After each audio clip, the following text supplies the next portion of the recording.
Bienvenue, chers téléspectateurs, à notre émission spéciale au sujet des événements du 11 septembre 2001. Il y a 13 ans, selon des sources officielles, 3 avions volaient en direction d'importants bâtiments civils et militaires des États-Unis.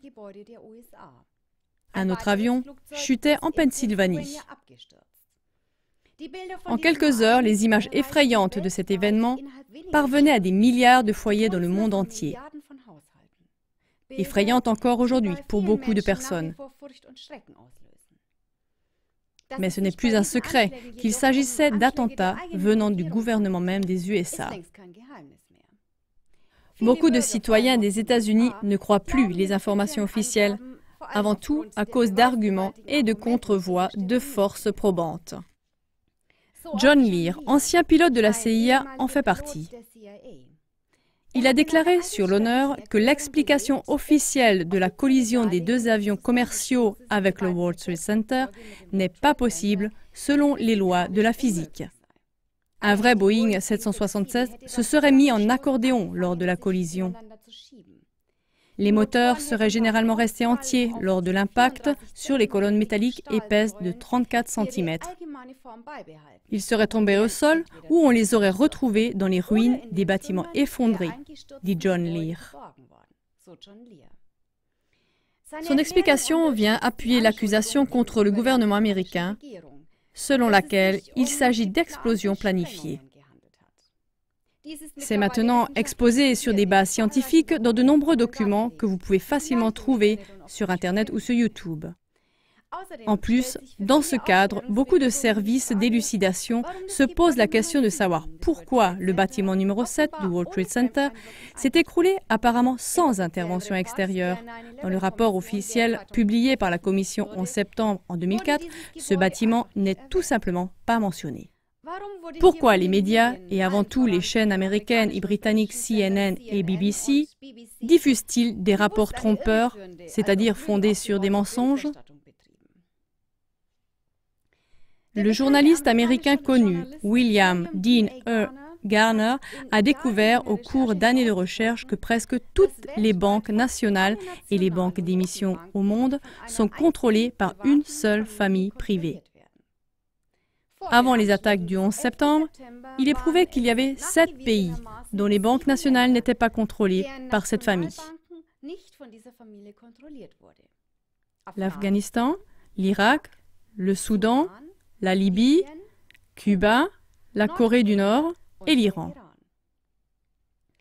Quelques jours seulement après les attentats contre le World Trade Center, on a adopté la décision à Camp David, au Maryland, aux États-Unis, d'attaquer la majorité des pays en question.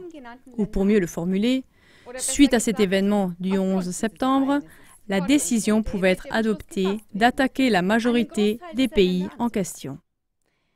En effet, il est prouvé que le gouvernement des États-Unis avait déjà planifié l'invasion de l'Afghanistan et l'attaque contre l'Irak avant les attentats du 11 septembre. Mais pour recevoir le soutien de la population américaine et du monde occidental, il fallait une raison convaincante. Et cette raison a été donnée par les événements du 11 septembre qui ont en même temps déclenché la peur du terrorisme et aussi de l'islam. En résumé, nous jetons un coup d'œil rétrospectif. En 2001, les États-Unis ont pénétré en Afghanistan et en 2003, en Irak. En 2003, les banques nationales d'Afghanistan et d'Irak étaient prises par la famille Rothschild. Depuis 2003, il y a eu continuellement des affrontements entre le gouvernement et les rebelles au Soudan. La Banque centrale du Soudan a également été prise par les Rothschild en 2011. On a attaqué la Libye en 2011. Et pendant que le pays sombrait dans la guerre, une banque d'émission contrôlée par la famille Rothschild était déjà établie. En 2005, une commission d'assistance pour Cuba libre était spécifiquement créée à la Maison-Blanche. Cette autorité coordonne le travail contre le gouvernement cubain.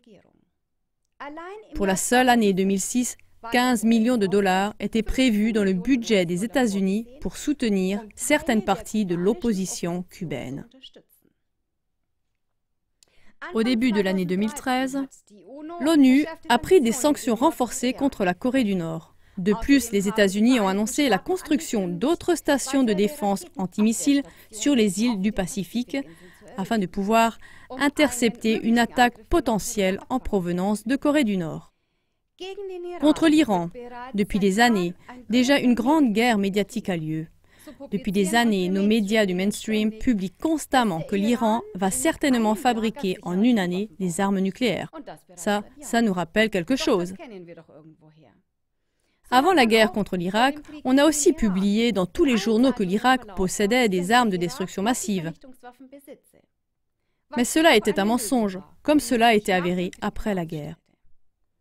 Même si l'Iran est, avec Cuba et la Corée du Nord, un des pays dont les banques centrales ne sont pas sous contrôle de la famille Rothschild, cette famille a réussi, avec l'aide des États-Unis, des forces armées de l'OTAN et de reportages des médias, à reprendre la majorité des banques nationales qui n'étaient pas sous leur contrôle avant le 11 septembre. Avec l'aide des médias que les bellicistes mentionnés ci-dessus utilisent une fois de plus pour servir leurs propres objectifs, l'histoire semble se répéter maintenant 13 ans plus tard. Si en 2001 on s'est servi des attaques du 11 septembre, aujourd'hui on se sert d'une part de la milice IS pour provoquer la peur du terrorisme et de l'islam. Et d'autre part, on prend la Russie qui est marquée par l'image d'ennemi dans tous les esprits européens. Pour bien comprendre, regardez nos émissions sur le sujet de l'Ukraine ainsi que notre émission spéciale « Comment fonctionnent les guerres modernes ». Puisque dans le contexte de la crise en Ukraine et les milices IS, la vérité ne nous est pas transmise par les médias, ainsi les médias du mainstream nous entraînent de cette façon à être d'accord avec les attaques aériennes des États-Unis contre la Syrie. Et tous nos peuples européens, qui sont encore réticents à la guerre, sont rendus favorables à aller à la guerre contre le prétendu méchant agresseur russe. Réfléchissez-y et continuez à regarder les informations non censurées sur le mur des lamentations. À l'occasion du 11 septembre, vous trouverez aujourd'hui et demain 2 films en langue allemande de Frank Höfer concernant ce sujet, dans notre rubrique Formation non censurée.